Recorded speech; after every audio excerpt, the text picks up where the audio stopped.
আজকে আবার শেখ হাসিনা উঠে এসেছেন আন্তর্জাতিক গণমাধ্যমে। বিশ্বের অন্যতম প্রভাবশালী সংবাদ মাধ্যম এপিতে আবারও সাক্ষাৎকার দিয়েছেন শেখ হাসিনা। এ নিয়ে দ্বিতীয়বারের মতো এই ঘটনা ঘটল। এপি শেখ হাসিনার সাক্ষাৎকার প্রকাশ করেছে নির্বাচনের ঠিক প্রাক্কালে এবং নির্বাচন নিয়ে কথা বলেছে। এখন তো প্রমাণিত হয়ে গেল শেখ হাসিনার কথাই সত্য ছিল। তার সেই কথাটা অক্ষরে অক্ষরে সত্য প্রমাণিত হলো। এই কথা কিন্তু হাসিনা দফায় দফায় সংসদের ভেতরে বাইরে তিনি কিন্তু বলেছেন। কালকে একটা ভয়ঙ্কর তথ্য ফাঁস করেছে। আগুন তো লাগিয়েছে Yunus. Yunus is the man who has created most of the problems that Bangladesh has with India today. যে কোনো মুহূর্তে ইলেকশনস গুলি ক্যান্সেল হতে পারে। 5-6 দিন আগেও ইলেকশন ক্যান্সেল হতে পারে। আওয়ামী লীগ ইস্যুতে আসলে কি ভাবছেন বিএনপি?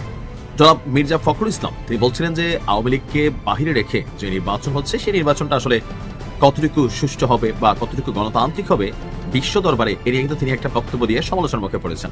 তো নির্বাচনে আওয়ামী লীগকে আসলে বিএনপি চায় নিষিদ্ধের ব্যাপারে, দল হিসেবে বাংলাদেশ আওয়ামী লীগকে নিষিদ্ধের ব্যাপারে তিনি বলছেন যে নীতিগতভাবে বিএনপি কোনো দল নিষিদ্ধ করার পক্ষে নন। নির্বাচনে আওয়ামী লীগকে বাইরে রাখা ঠিক হচ্ছে কিনা এমন প্রশ্ন ছিল টাইম ম্যাগাজিনের পক্ষ থেকে। তারেক রহমান তিনি স্পষ্ট জানিয়ে দিয়েছেন যে নীতিগতভাবে কোনো দল নিষিদ্ধ করার পক্ষে তিনি নন। এই সাক্ষাৎকার গ্রহীতা সাংবাদিক তারেক রহমানের সঙ্গে সরাসরি মুখোমুখি সাক্ষাৎকারের পরেও তেমন ভাবে তারেক রহমানের যোগ্যতা বা গুণপনা সম্পর্কে কনভিন্সড হতে পারেন নাই। সে কারণে এসব কঠিন কঠিন শব্দ তিনি ব্যবহার করছেন যে তারেক রহমানের সমালোচকেরা তারেক রহমানকে একটা অন্ধকার জগতের রাজপুত্র, বিনাল দুর্নীতিগ্রস্ত ঘুষখোর হিসেবে বিবেচনা করে। আসসালামু আলাইকুম দর্শক দেশ দেশের বাইরে দূর দূরান্ত হতে এখন ঠিক এই মুহূর্তে যারা এই ভিডিওটি অন করেছেন তাদের রিকোয়েস্ট করে বলছি ধৈর্য সহকারে সম্পূর্ণ ভিডিওটি মনোযোগ সহকারে দেখতে থাকুন, কেননা আজকের এই ভিডিওটিতে এমন একটি তথ্য আজকে আপনাদের সাথে শেয়ার করতে যাচ্ছি যা শুনলে আপনার অবাক হতে বাধ্য হবেন। দর্শক তার সাথে ভিডিওর শুরুতে ভিডিওর যে অংশগুলো আপনারা ইতিমধ্যে দেখেছেন যার মূল বিস্তারিত আপনারা সামনে দেখতে চলিতেছেন। দর্শক আমি আর কথা বাড়াবো না, মূল ভিডিওতে নিয়ে যাবো। তার আগে বলবো যারা এখনও আমাদের এই চ্যানেলটি সাবস্ক্রাইব করে নাই, প্রতিনিয়ত আপডেট গরম গরম খবর পেতে আমাদের এই চ্যানেলটি সাবস্ক্রাইব করে পাশে থাকা বেল বাটনটি বাজিয়ে দিবেন। আর যারা ইতিমধ্যে সাবস্ক্রাইব করে দিয়েছেন তাদেরকে অসংখ্য ধন্যবাদ। দর্শক না টেনে ধৈর্য সহকারে সম্পূর্ণ ভিডিওটি দেখলে জানতে পারবেন আজকে ভিডিওর মূল বিস্তারিত বিষয়। দর্শক শুনুন একটি লাইক দিয়ে সম্পূর্ণ ভিডিওটি আপনার মনোযোগ সহকারে দেখে আসি। বলছিলাম বিশ্বের অন্যতম প্রভাবশালী সংবাদ মাধ্যম অ্যাসোসিয়েট প্রেস এপি সেখানে শেখ হাসিনার সাক্ষাৎকার এবং একই সাথে আল জাজিরা এবং ইন্ডিয়ান এক্সপ্রেস সহ বিশ্বের অনেক সংবাদ মাধ্যমে এটা প্রকাশিত হয়েছে। এপির সাক্ষাৎকারে এপি যেটা লিড করেছে সেটা দেখে নিতে পারেন। সেখানে তারা বলছে বাংলাদেশের ousted leader Hasina denounces the upcoming election from her exile in India. অর্থাৎ বাংলাদেশের নির্বাচিত প্রধানমন্ত্রী শেখ হাসিনা ভারতে তার নির্বাসন থেকে আসন্ন নির্বাচনের নিন্দা করছেন, নির্বাচনের নিন্দা জানিয়েছেন। ঠিক একই রকমের শিরোনাম দিয়ে আল জাজিরা তাদের শিরোনাম করেছে, আলাদা একটা ছবি দিয়ে সেই শিরোনামটা দেখে নিতে পারেন। সেখানে তারা বলছে exiled leader Hasina denounces upcoming Bangladesh election after party ban. এই কথা তারা যখন বলছে তখন আমরা দেখছি ইন্ডিয়ান এক্সপ্রেসের শিরোনামটা দেখে নিন। ইন্ডিয়ান এক্সপ্রেস বলছে বাংলাদেশের ousted leader Hasina denounces the upcoming election from her exile in India. অর্থাৎ একই ধরনের শিরোনাম করে বিশ্বের বিভিন্ন গণমাধ্যম, প্রভাবশালী গণমাধ্যম এই খবরটা করছে। বিশেষ করে এপির মতো সংবাদ সংস্থা যখন এই ধরনের রিপোর্ট করে তখন সেই রিপোর্টের গুরুত্ব বিবেচনা করা যেতেই পারে। কি বললেন তিনি সেখানে আরও? সেখানে বলা হচ্ছে ভারতে নির্বাসিত জীবন থেকে বাংলাদেশের ক্ষমতাচ্যুত নেত্রী শেখ হাসিনা তার দলকে নির্বাচনে অংশগ্রহণ থেকে নিষিদ্ধ করার পর দেশে আসন্ন নির্বাচনের তীব্র সমালোচনা করেছেন, যা আগামী মাসে অনুষ্ঠিতব্য গুরুত্বপূর্ণ নির্বাচনের আগে উত্তেজনা আরও বাড়িয়ে তুলতে পারে। অর্থাৎ শেখ হাসিনা যে ভাষায় কথা বলেছেন তাতে করে উত্তেজনা বাড়তে পারে এবং সরকারের নতুন করে চিন্তার ভাঁজ তৈরি হতে পারে কপালে। 2024 সালে ছাত্র বিদ্রোহের বিরুদ্ধে দমনপীড়নের জন্য মৃত্যুদণ্ডপ্রাপ্ত হাসিনা যা শত শত মানুষকে হত্যা করে এবং তার 15 বছরের শাসনের পতনের দিকে পরিচালনা করে, গত সপ্তাহে অ্যাসোসিয়েটেড প্রেসকে দেওয়া এক ইমেলে সাক্ষাৎকারে বলেছিলেন যে অন্তর্ভুক্তিমূলক অবাধ ও সুষ্ঠু নির্বাচন ছাড়া বাংলাদেশ দীর্ঘস্থায়ী অস্থিতিশীলতার মুখোমুখি হবে। তিনি আরও দাবি করেন যে নোবেল শান্তি পুরস্কার বিজয়ী মোহাম্মদ ইউনূসের নেতৃত্বাধীন বাংলাদেশের অন্তর্বর্তী সরকার ইচ্ছাকৃতভাবে তার দল প্রাক্তন ক্ষমতাসীন আওয়ামী লীগকে নির্বাচন থেকে বাদ দিয়ে লক্ষ লক্ষ সমর্থককে ভোটাধিকার থেকে বঞ্চিত করেছে। প্রতিবার যখনই জনসংখ্যার একটি উল্লেখযোগ্য অংশের রাজনৈতিক অংশগ্রহণ অস্বীকার করা হয় তখন এটি ক্ষোভকে আরও গভীর করে, প্রতিষ্ঠানগুলোকে অবৈধ করে এবং ভবিষ্যতের অস্থিতিশীলতার পরিস্থিতি তৈরি করে। তিনি এমনটাই লিখেছেন। এই প্রতিবারই যখন বলা হয় তখন সেই ব্যাপারটা তার দিকেও অভিযোগের তীর যায়, কারণ তার শাসনামলেও আমরা দেখেছি একপাক্ষিক নির্বাচন হওয়ার দৃশ্য।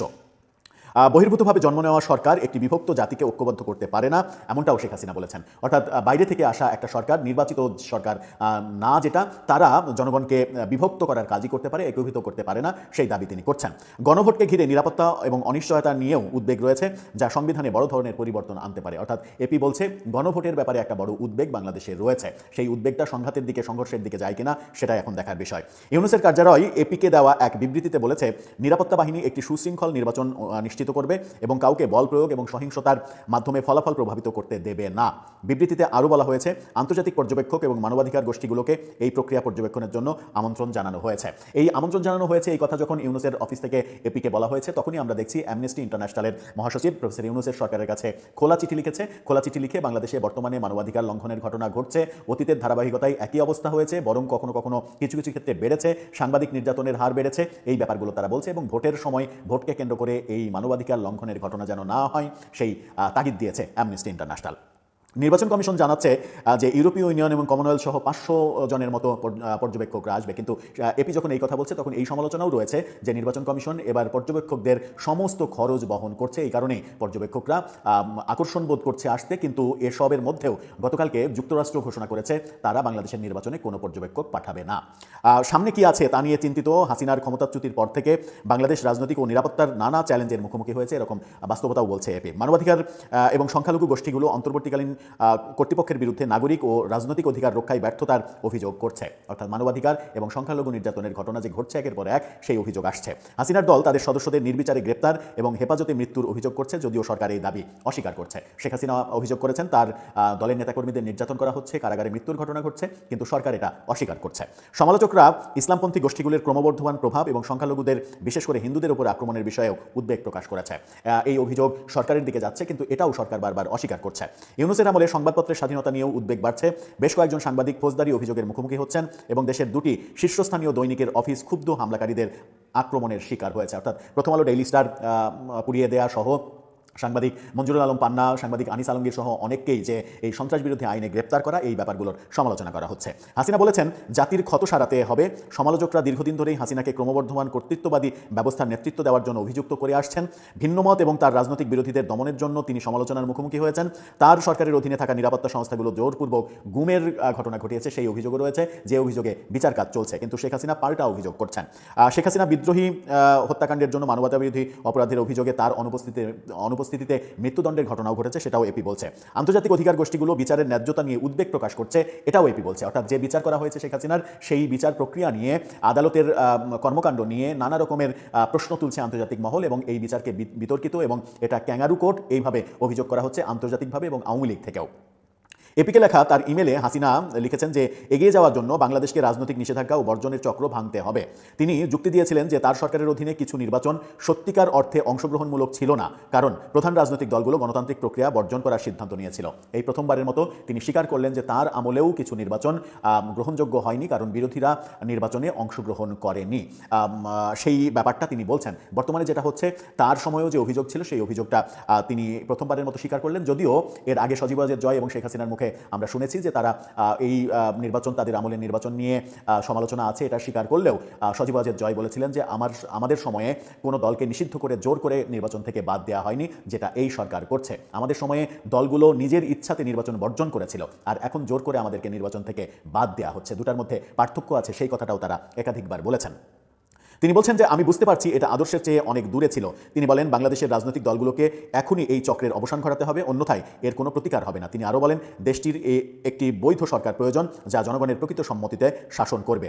জাতির ক্ষত সারানোর এটাই সর্বোত্তম উপায়। অর্থাৎ তিনি বলছেন যে তার আমলে যে ঘটনাগুলো ঘটেছিল, সেই ঘটনাগুলো কিছু কিছু ঘটনা আদর্শের বাইরে ঘটেছিল, সেটা বুঝতে পারছি, কিন্তু এই মুহূর্তে জাতির দরকার একটা বৈধ সরকার। বৈধ সরকার বলতে তিনি একটা নির্বাচিত সরকারের কথা বলছেন, যে নির্বাচিত সরকারের মাধ্যমে জাতির ক্ষত সারানো যাবে, এবং ক্ষত সারানোটাই সর্বোত্তম পথ, সর্বোত্তম উপায় বাঁচার এবং দেশকে রক্ষা করার, সেই কথা তিনি বলছেন। অর্থাৎ শেখ হাসিনার এপিকে দেওয়া সাক্ষাৎকারে, যেটা আল জাজিরা, ভারতের পত্রিকা, বিভিন্ন পত্রিকা, সেই পত্রিকাগুলো যেগুলো বলছে, ইন্ডিয়ান এক্সপ্রেস সহ বিভিন্ন পত্রিকা, সেই পত্রিকাগুলো যেগুলো বলছে, সেই কথার যদি সার সংক্ষেপ তুলে আনি, তাহলে তিনি বর্তমান সরকারকে দায়ী করছেন। বর্তমান সরকারের আমলে মানবাধিকার, সংখ্যালঘু নির্যাতন, সাংবাদিক নির্যাতন বা বাক স্বাধীনতা, এই ব্যাপারগুলোর অভিযোগ করছেন, কিন্তু একটা বিষয় স্বীকার করেছেন যে তার আমলেও নির্বাচনটা গ্রহণযোগ্যতা পেতে সমস্যা হয়েছিল, অর্থাৎ গ্রহণযোগ্যতা পায়নি কিছু কিছু নির্বাচন, কারণ বিরোধীরা অংশগ্রহণ করেনি। এবং তিনি এই সরকারকে অবৈধ সরকার বলছেন, একটা বৈধ সরকার চাইছেন। তার মানে তিনি নির্বাচনের মাধ্যমে নির্বাচিত একটা সরকারের প্রত্যাশা করছেন। আমরা এর আগে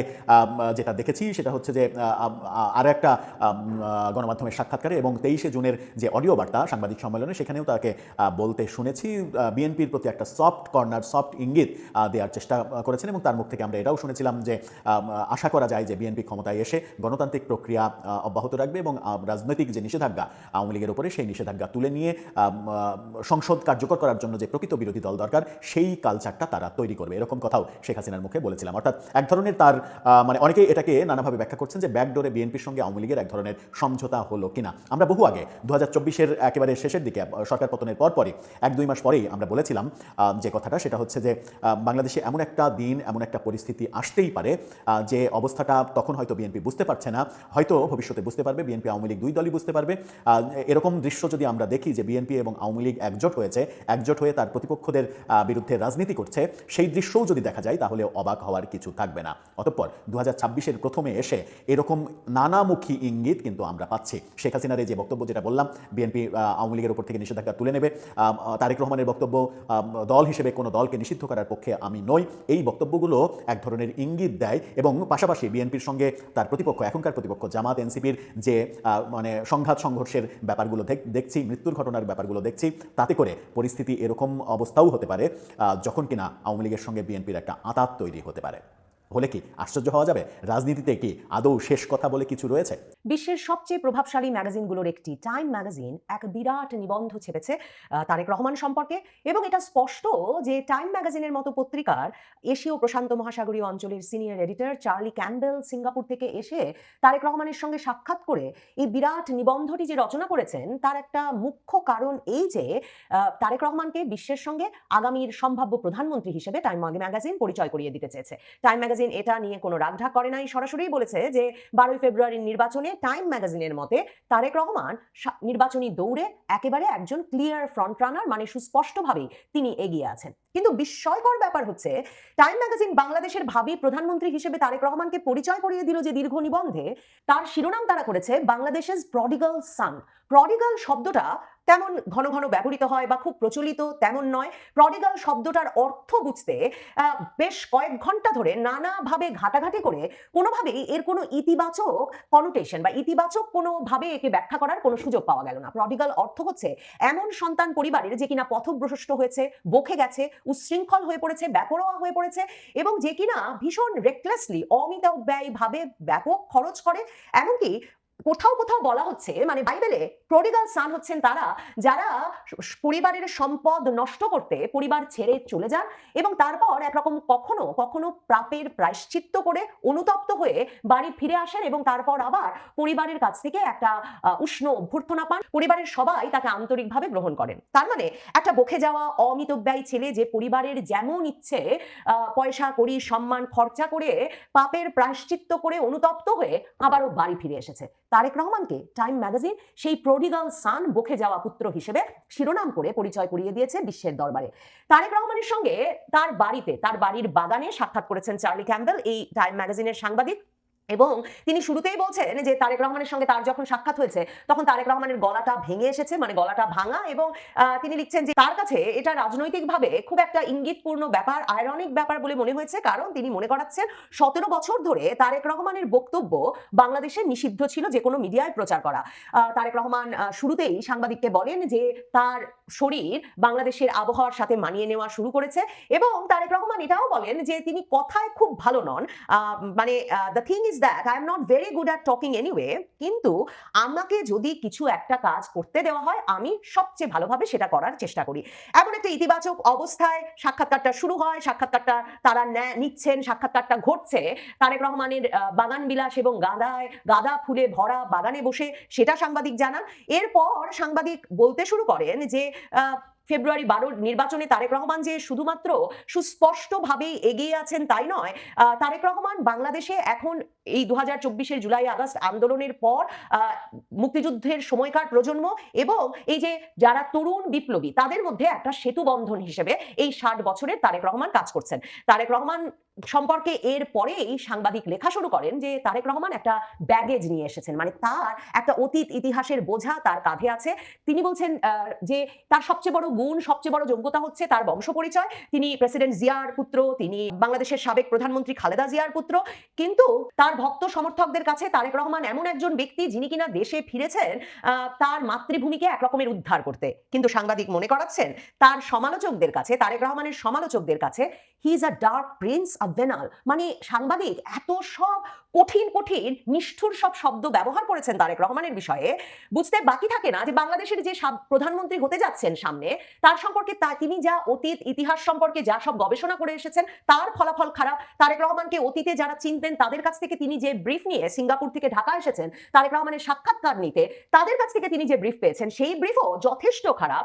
এবং বুঝতে বাকি থাকে না যে এই সাক্ষাৎকার গ্রহীতা সাংবাদিক তারেক রহমানের সঙ্গে সরাসরি মুখোমুখি সাক্ষাৎকারের পরেও তেমন ভাবে তারেক রহমানের যোগ্যতা বা গুণপনা সম্পর্কে কনভিন্সড হতে পারেন নাই। সে কারণে এসব কঠিন কঠিন শব্দ তিনি ব্যবহার করছেন যে তারেক রহমানের সমালোচকেরা তারেক রহমানকে একটা অন্ধকার জগতের রাজপুত্র, আবিনাল, দুর্নীতিগ্রস্ত ঘুষখোর হিসেবে বিবেচনা করে, যিনি কিনা ইউনিভার্সিটি পাশ করতে পারেন নাই, ইউনিভার্সিটিতে ভর্তি হয়ে পড়ালেখা ছেড়ে দিয়েছেন, ইউনিভার্সিটি ড্রপ আউট, এই শব্দটা ব্যবহার করেছেন সাংবাদিক। এবং তিনি বলছেন যার একমাত্র নেতৃত্বের যোগ্যতা হচ্ছে তার জন্ম হয়েছে কোন পরিবারে সেই বিষয়টি। তবে তারেক রহমান সাংবাদিককে বলেছেন যে আমার নেতা হয়ে ওঠার বিষয়টা আমার বাবা মায়ের জন্য নয়, বরং আমার দলের নেতা কর্মী সমর্থকেরাই আমাকে আজকের জায়গায় নিয়ে এসেছে।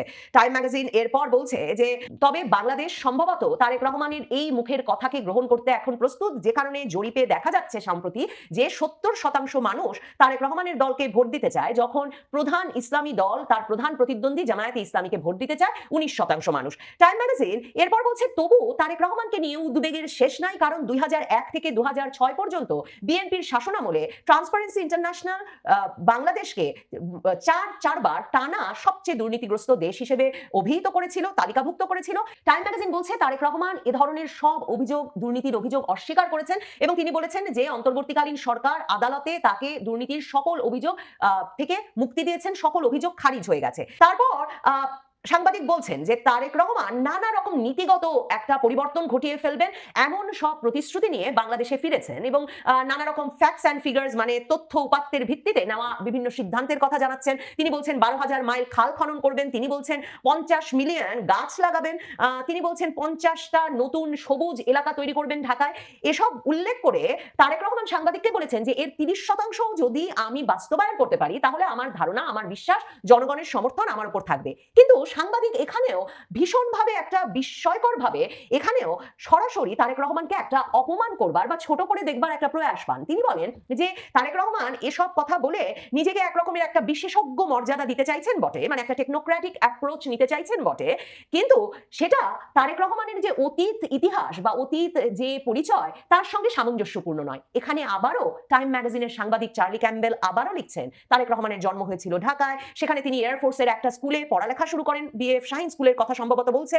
এরপর তিনি মিড 1980s-এ 80-র দশকের মাঝামাঝি সময়ে ঢাকা ইউনিভার্সিটিতে ভর্তি হন বটে, কিন্তু তিনি আন্তর্জাতিক সম্পর্ক বিভাগে ওই ডিগ্রিটা কমপ্লিট করেন না, দ্বিতীয় বর্ষেই তিনি তার পড়ালেখা ছেড়ে দেন। মানে ওই যে ইউনিভার্সিটি ড্রপ আউটের বিষয়টি, একজন ইউনিভার্সিটি ড্রপ আউট যিনি তার শিক্ষা জীবনে লেগে থাকতে পারেননি এবং শেষ করতে পারেননি, সেই ব্যক্তিটি বাংলাদেশের সম্ভাব্য ভাবী প্রধানমন্ত্রী হতে যাচ্ছেন, সেটা সম্ভবত টাইম ম্যাগাজিনের এই সাংবাদিক কিছুতেই গ্রহণ করতে পারছেন না। এরপর টাইম ম্যাগাজিনের সাংবাদিক লিখছেন তারেক রহমান ইউনিভার্সিটি ছেড়ে দেওয়ার পর ব্যবসায় জড়িত হন এবং 1990-এর দশক থেকে আনুষ্ঠানিকভাবে রাজনীতিতে যুক্ত হন এবং বিএনপির সিনিয়র জয়েন্ট সেক্রেটারি জেনারেল হয়ে যান একসময়।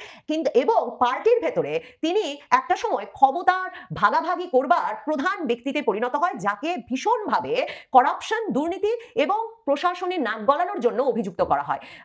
এখানে এসে টাইম ম্যাগাজিন আর কোনো রাগঢাক না রেখে সরাসরি বলছেন তারেক রহমান একটা বিরাট অংশের বাংলাদেশিদের কাছে এখনো খাম্বা তারেক নামে পরিচিত, যেখানে তার বিরুদ্ধে এমন অভিযোগ আনা হয় যে তিনি বাংলাদেশে হাজার হাজার ইলেকট্রিসিটি পোল লাগিয়েছিলেন, বিদ্যুতের খাম্বা লাগিয়েছিলেন, কিন্তু সেই খাম্বাগুলোর সঙ্গে বিদ্যুতের লাইন কখনো যুক্ত করেন নাই এবং বিপুল পরিমাণ অর্থ আত্মসাৎ করেছিলেন। টাইম ম্যাগাজিন বলছেন যে তারেক রহমান এসব অভিযোগ অস্বীকার করেন বটে, কিন্তু 2008 সালের মার্কিন কূটনৈতিকদের একটি তার বার্তায় সরাসরি তারেক রহমানকে a symbol of kleptocratic government and violent politics, বাংলাদেশে বাংলাদেশের সহিংস রাজনীতি এবং চৌর্যবৃত্তির সরকারের প্রতীক হিসেবে অভিহিত করা হয়েছিল।